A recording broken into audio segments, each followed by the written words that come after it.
शनिवार का समय था जिस समय मुख्यमंत्री मनोहर लाल खट्टर को हिसार पहुंचना था और हिसार पहुंचने के दौरान आप लोग सोच रहे होंगे कि मैं उनका क्यों जिक्र कर रही हूं। तो आपको बता दूं कि चप्पे चप्पे के ऊपर पुलिस तैनात थी और पुलिस तैनात होने के बाद पुलिसकर्मी जो है हर चौक के ऊपर, हर चौराहे के ऊपर मौजूद थे और सुरक्षा के इतने कड़े इंतजाम कर रखे थे कि मुख्यमंत्री खट्टर अगर वहां से गुजर रहे थे तो आपको बता दूं कि रोड की तरफ जो है कोई भी दूसरा वाहन वहां से नहीं जाने दिया जा रहा था। और एयरपोर्ट से सीधा रास्ता कौन सा होता है, रेड स्क्वायर मार्केट से होते हुए एचएयू की तरफ जो है मुख्यमंत्री मनोहर लाल खट्टर जाते हैं। लेकिन उसी बीच आखिरकार होता क्या है, उसी बीच ये जो आप एक व्यक्ति यहाँ पर देख पा रहे हैं, ये कोई मामूली व्यक्ति नहीं है, आम जनता में नहीं है। आपको बता दूं कि आवर्स एकेडमी के अंदर डिफेंस के एचओडी हैं और इनके ऊपर बंदूक तान करके नकाबपोश 3 व्यक्ति आते हैं और दिन दहाड़े विश्वकर्मा जो धर्मशाला है उसके सामने बंदूक तान दी जाती है। बंदूक तानने के बाद ये अपनी गाड़ी से निकलते हैं और उसके बाद जो है आपको बता दूं कि गन के बट से जो है इनके ऊपर हमला किया जाता है और इतनी बुरे तरीके से इनको मारा जाता है। राहुल जी, मुझे ये बताइए कि आप उस समय कहाँ से निकले थे, कहाँ को जा रहे थे और क्या कुछ आपके साथ हुआ था? मैम, ये शनिवार की बात है, लगभग शाम की। तो लगभग 4:50 में ऑफिस से फ्री होके काम से और गया था रेड स्क्वायर, एक कलीग को ड्रॉप भी करना था और कुछ वहाँ पे काम भी करना था। 4:50 का आप टाइम बता रहे हैं। 4:50 के टाइम पे आपको बता दो कि वीडियो है, वहाँ पर चप्पे चप्पे के ऊपर पुलिस खड़ी थी क्योंकि वही रूट था जहाँ से मुख्यमंत्री मनोहर लाल खट्टर को एचएयू की तरफ जाना था और वो 1 घंटा जो है देरी से चल रहे थे। हाँ जी। तो जैसे ही मैं वहाँ खड़ा होकर वेट कर रहा था, लगभग 10 मिनट हुए होंगे मेरे को वहाँ खड़े हुए, दोस्त का वेट करते हुए। इतने में ही जो वहाँ पे 3 नकाबपोश आए हैं और पूरी तरह से ही उनका चेहरा ढका हुआ था। चेहरा ही नहीं, सिर्फ आंखें दिख रही थी, सर भी ढका हुआ था। और एक जो व्यक्ति अभी हमें बाद में दिखाया वीडियो के अंदर, जो हमने सीसीटीवी फुटेज चेक किया, जब वहाँ पे वो 4 बंदे थे, 4 भी नहीं, एक जो ड्राइविंग कर रहा था, तो हिसाब से तो काफ़ी लोग थे, पर जो अटैक करने के लिए आए थे वो 3 लोग थे वहाँ पे। ठीक है।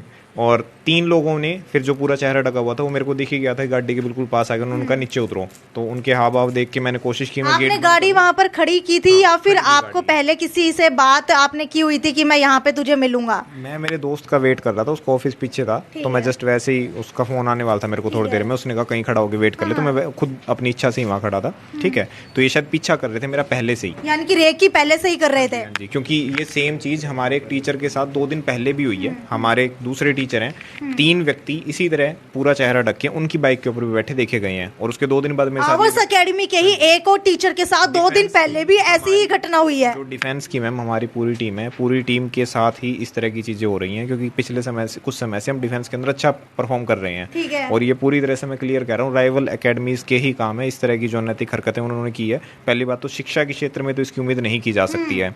फिर जैसे ही वहाँ पे उन्होंने गेट खोल लिया है गाड़ी का, उन्होंने कोशिश की है मेरे को बाहर घसीटने की। आपकी गाड़ी का गेट खुला था या फिर उन्होंने आकर के खोला है जबरदस्ती? अनलॉक थी, तो वो उनका फायदा उनको ये हो गया कि अनलॉक थी तो वो खुल ही गया, खोला उन्होंने नहीं था। ठीक है। उन्होंने पहले का उतरो और जैसे उन्होंने ट्राई किया वो खुल ही गया। फिर उन्होंने बाहर मेरे को घसीटने की कोशिश की, तो जैसे ही फिर मैंने कोशिश किया मैं अंदर ही रहूं, और अंदर से ही मैंने फिर थोड़ा उनको धकेलना स्टार्ट किया। तो जैसे ही मैंने उनको किक किया, 1-2 उन्होंने पहले हाथापाई की, फिर मैंने किक किया तो उन्होंने दूसरे बंदे का सामान निकाल, तो उस बंदे ने फिर पिस्तौल निकाल ली वहाँ पे। और पिस्तौल निकालने के बाद फिर पिस्तौल के पीछे वाले हिस्से से पैर पे काफ़ी चोटें मारी गई हैं। मैं आपको फोटोज दिखा दूंगा।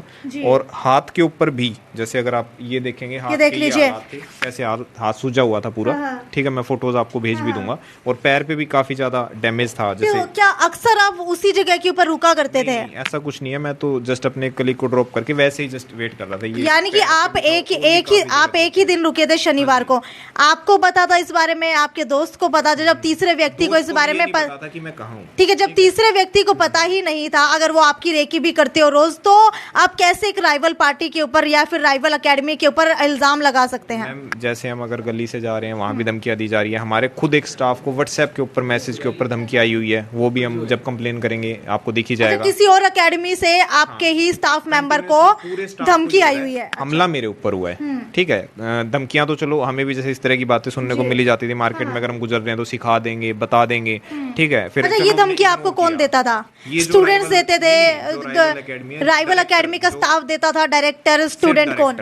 देखो स्टाफ का तो चलो मान सकते हैं कि टीचर का तो कोई कुछ भी हो सकता है, डायरेक्टर की तरफ से ये इस तरह की अनैतिक हरकतें देखी जाती हैं। और ये जिसके बारे में मैं कह रहा हूँ, पुराने समय भी उनके इस तरह की चीज़ें आती रही हैं मार्केट में, और लोगों के साथ मिसबिहेव करना, इस तरह की हरकतें करना, ये रहा ही है उनका रिकॉर्ड। और अब क्योंकि फिर हम अच्छा परफॉर्म कर रहे हैं, उनको बस ये है कि और जो भी परफॉर्म अच्छा करेगा मैं उसको नहीं शांति से रहने दूंगा, इस तरह की अनैतिक हरकतें करके, ठीक है। उसमें चाहे आप किसी भी तरह की, तो ये सिर्फ डिफेंस टीम के साथ क्यों हो रहा है? बहुत सारे सब्जेक्ट्स के टीचर है, उनके साथ क्यों नहीं हो रहा? सामने राइवल एकेडमी जो ये कर रही है, जैसे आवर्स तो एक बड़ी संस्था है, तो आवर्स में जो एक बिल्डिंग है वो डिफेंस के लिए डेडिकेटेड है, या बीएससी एग्री के लिए है, तो जो हमारी विंग है उनका कंपटीशन हुआ फिर आसपास की डिफेंस विंग्स जो, यानी कि जिस एकेडमी के ऊपर आप इल्जाम लगा रहे हैं वो आपके ही आसपास में है, ठीक है, वो डिफेंस के लिए ही है। तो उनको इस बात से परेशानी है कि हम क्यों अच्छा परफॉर्म कर रहे हैं। अब क्वालिटी वाइज तो वो आसपास भी नहीं है, ना ही वो नॉलेज के अंदर हमारे से कंपैरिजन कर पा रहे हैं, तो उनको फिर यही आखिरी तरीका अगर ठीक लगा है तो उन्होंने ऐसे किया। अब जैसे मैं अब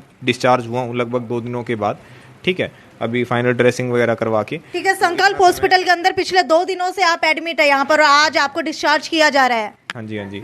तो बस अभी फैमिली मेंबर्स के साथ जाके मैं थोड़ी सी कोशिश करूंगा। अभी पुलिस ने तो अभी तक मेरे को कोई कांटेक्ट नहीं किया है। क्या आपने एफआईआर दर्ज करवा दी और पुलिस की तरफ से क्या भी इन्वेस्टिगेशन शुरू हो चुकी है? मैंने उसी दिन उनको बयान दिया था, अपना एप्लीकेशन पे वो साइन करवा के ले गए थे, पर उसके बाद से कोई अपडेट पुलिस की तरफ से नहीं है। जो मैंने पहले भी कहा था कि मेरे को कोई उम्मीद वैसे लग तो नहीं रही है पुलिस प्रशासन कुछ करेगा, क्योंकि शायद ये भ्रष्ट लोग हैं, तो ये पैसा दे देते हैं, ठीक है। कितने समय से आप आवर्स एकेडमी में पढ़ा रहे हैं? लगभग मैम मेरे को 1.5 साल हो चुका है। 1.5 साल हो चुका है। 1.5 साल में क्या आपके साथ पहले भी ऐसी कोई हरकत हुई है राइवल एकेडमी की तरफ से? फिजिकल नहीं कह सकते हैं, पर मेंटली इस तरह की चीजें, या फेसबुक के पोस्टों पे इस तरह के कमेंट करना, या और भी किसी इनडायरेक्ट तरीके से हमने कोई फ्लेक्स लगाया उसको फाड़ देना, इस तरह की गिरी हुई स्तर की हरकतें भी अगर वो लोग कर रहे हैं तो आप समझ सकते हैं उनके लिए कोई बड़ी चीज है। क्या आप एक बार मुझे सीसीटीवी फुटेज दिखा सकते हैं कि किस तरीके से जो है आपके ऊपर हमला किया गया था? और आपको बता देती हूँ, जो ये हमला किया गया है इनका साफ तौर के ऊपर कहना है एक और एकेडमी है जिनके साथ इनका कंपटीशन चल रहा है। हालांकि ये उसको कॉम्पिटिटर नहीं मानते हैं, लेकिन वो इनको कॉम्पिटिटर मानती है, और इसी के चलते लगातार आवर्स एकेडमी के टीचर्स के ऊपर हमला होता जा रहा है। 2 दिन पहले की ही बात है, एक और टीचर के साथ ऐसा हुआ, उनकी बाइक के ऊपर आकर के 3 नकाबपोश बैठ गए। वैसे ही अगर अब की बात की जाए तो शनिवार को जो है इस तरीके से चोट को और वारदात को अंजाम दिया गया। ये आपको दिखाना चाहूंगी, यहाँ पर ये देख लीजिए सीसीटीवी फुटेज जो है यहाँ पर है, और बताते रहिए साथ साथ। ये यहाँ गाड़ी के अंदर मैं था, अब इन्होंने गेट खोला रहा, आप देख सकते हो। अब इनमें से इन्होंने हाथापाई स्टार्ट कर दिया, और अब इनमें से एक बंदा पीछे मुड़ के पिस्टल भी लेगा अभी, और उसके बाद से आपको दिखेगा अभी ये पिस्टल से सपोर्ट करके ही ये मार रहे हैं इन चीज़ों पे, ठीक है। तो उसके बाद जैसे ही थोड़ा थोड़ा फिर भीड़ इकट्ठे होने लगी है, जब ये लोग डर के भागे हैं, वरना तो फिर कुछ भी हो सकता था। और आप देख सकते हैं बिल्कुल ये वो रास्ता है जहाँ से लोग आमतौर पे रेलवे स्टेशन जाते हैं, रेड स्क्वायर मार्केट से, ठीक है, मतलब विश्वकर्मा धर्मशाला के बिल्कुल सामने। हाँ जी, अब देख रहे हैं आप बिल्कुल बिजी रास्ता है, ऐसा कुछ है नहीं कि ये खाली जगह है, ठीक है। पर यहाँ पे भी अगर इस तरह की हरकतें हो रही हैं इतने पब्लिकल एरिया में, तो फिर पुलिस प्रशासन कुछ कर ही नहीं रहा है शहर में, ठीक है। तो आपको बता दूं, तो ये देख लीजिए किस तरीके की हरकत को जो है अंजाम दिया गया है। क्या हिसार शहर के अंदर लगातार क्राइम बढ़ता जा रहा है। मुझे ये बताइए, जो वो 3 लोग आए थे उन्होंने अपना फेस क्या पूरे तरीके से कवर किया हुआ था? आंखों के अलावा आप कुछ नहीं देख सकते, तो आप समझ सकते हो अगर इस तरह के लोग आसपास घूम रहे हैं तो वो तो वैसे ही संदिग्ध। अच्छा, उनके हाथ के अंदर कोई और भी हथियार था? नहीं, उस समय नहीं था, उन्होंने वो छुपा रखा था अंदर, ठीक है, पर जैसे लड़ाई हुई तब उन्होंने वो निकाला था बाहर उस समय जो पिस्टल था। अच्छा, कपड़ों से क्या आप अंदाजा लगा सकते कि क्या उनकी उम्र होगी, और क्या अच्छे घर के थे या फिर कैसे लग रहे थे? मैम, जिस तरह का मानसिक स्तर उन एकेडमी वालों का है ना, उसी तरह के लोग वो थे। जिस तरह का मानसिक स्तर उन एकेडमी वालों का था उसी तरह के लगभग ऐसा जो थोड़ा सा बदमाशी जैसा सा बैकग्राउंड रहता है, वो लगभग 23 से 24 साल उनकी उम्र थी, ठीक है। और बिल्कुल ही इतनी छोटी उम्र में के जो लोग होते हैं वही थे, ठीक है। तो ये अच्छा, तो उन्होंने मुंह किस चीज से कवर किया हुआ था? मैम, बड़े कपड़ों से कवर किया हुआ, जैसे साफा होता है या कुछ होता है, ठीक है। पूरी तरह ही चेहरा कवर था। और पहली मैं तो ये कहना चाहता हूँ कि अगर इस तरह से चेहरा कवर करके अगर 3 लोग रोड पे चल रहे हैं तो वो तो वैसे ही संदिग्ध है, पुलिस प्रशासन कर क्या रहा है? बिल्कुल, एक सवाल जो है बहुत बड़ा और एक कलंक जो है पुलिस प्रशासन के ऊपर लग गया है हिसार शहर के अंदर। क्योंकि अगर आम दिनों की बात की जाए फिर भी अंदाजा लगाया जा सकता है कि चलिए कोई बात नहीं, पुलिस नहीं होगी, या फिर शनिवार रविवार का समय है, पुलिस जो है इतनी ज्यादा मौजूद नहीं होती है चौक चौराहों के ऊपर। लेकिन उसी दिन का समय है जिस दिन हमारे सर्वाधिक पद के ऊपर बैठे हुए मुख्यमंत्री खट्टर यहाँ पर आए थे। जो है चप्पे चप्पे के ऊपर पुलिसकर्मी तैनात है, लेकिन उसके बावजूद भी हिसार जैसे शहर के अंदर जहां पर इतनी सौगातें देने का वायदा किया जाता है, जहां पर इतनी पीसीआर चलती है, इतने राइडर्स घूमते हैं, लेकिन उसके बावजूद इस तरीके से जो है इतनी बड़ी वारदात, इतनी बड़ी घटना को अंजाम दे दिया जाता है। अगर रेड स्क्वायर मार्केट की ही बात की जाए तो वहां पर अमूमन जो है एक पीसीआर इसी विश्वकर्मा धर्मशाला के पास लगातार घूमती रहती है। तो वही राइडर्स की बात की जाए तो राइडर्स भी जो है वहां पर कहीं ना कहीं घूमते रहते हैं आसपास के ही एरियाज के अंदर, क्योंकि एकेडमीज वहां पर बहुत ज्यादा है। इसके अलावा जो है अगर पोश इलाकों की बात की जाए, बैंक की बात की जाए, या फिर और भी बहुत सारी चीजें हैं, एमिनेंट मॉल हो गया, जिसके चलते वहां पर पार्किंग के लिए हमेशा विवाद होते रहते हैं। इसी के चलते पुलिसकर्मी वहां पर घूमते रहते हैं। लेकिन पुलिसकर्मियों के ऊपर ही नहीं बल्कि हमारी न्याय और प्रणाली व्यवस्था के ऊपर जो है लगातार सवाल उठते जा रहे हैं, क्योंकि एक इस तरीके के शरीफ टीचर के ऊपर अगर इस तरीके से हमले होने लगेंगे तो एक आम आदमी आखिरकार कहां जाएगा। क्या ऐसा हो सकता है कि अपने कॉम्पिटिटर के लिए या फिर अपना जिससे भी कंपटीशन हो उसको डाउन करने के लिए उसके ऊपर हमले करवाए जाए? आपको क्या लगता है कि ये कितना सही है, कितना गलत है? और पुलिस की बात की जाए तो अब जो है 2 दिन हो चुके हैं, लेकिन पुलिस के हाथ कुछ भी नहीं लगा है। सिंगल कॉल भी पुलिस के एंड से मेरे को नहीं मिला है, क्योंकि हमेशा पुलिस कहती है कि सीसीटीवी फुटेज अगर मिल जाती है तो उसके बाद हम उन आरोपियों को पकड़ लेंगे, लेकिन सीसीटीवी फुटेज यहाँ पर है हमारे पास। ये भी जो फुटेज है ये हमारे स्टाफ ने ही जाके रिकवर किया, पुलिस का इसके अंदर कोई भी काम नहीं है। और जैसा आपने कहा जो खट्टर जी ने सौगात दी है, तो मैं हाथ जोड़ के यही कहना चाहूंगा, इस तरह की सौगातों से हमें कुछ नहीं चाहिए। अगर आप हमें सुरक्षा ही नहीं दे सकते हैं तो इसका मतलब तो यह है कि फिर हमें शहर छोड़ के चले ही बिल्कुल, जान से बड़ा कुछ भी नहीं होता। यहाँ पर जो है टीम मेंबर भी मौजूद है। सुभाष जी, मुझे ये बताइए, आवर्स एकेडमी की तरफ से कितना सपोर्ट है इनको? फुल सपोर्ट है मैम, हमारे टैलेंटेड टीचर है, बहुत काम किया है इसमें उन्होंने। तो आवर्स एकेडमी इनको हमारे डायरेक्टर सर और पूरा स्टाफ इनके साथ में है। अच्छा, मुझे ये बताइए कि राहुल चौधरी जैसा पढ़ाते हैं, क्या जो राइवल एकेडमीज है वो इनसे जलन रखती हैं या फिर कहीं ना कहीं कंपटीशन की वजह से ही ये हमले हो रहे हैं? देखो मैम, काफ़ी दिनों से जैसे सर बता रहे हैं कि भी ऐसे ऐसे है, तो उनको ऐसा नहीं करना चाहिए। सभी अपने अपने फील्ड में काम करते हैं, ठीक है ना।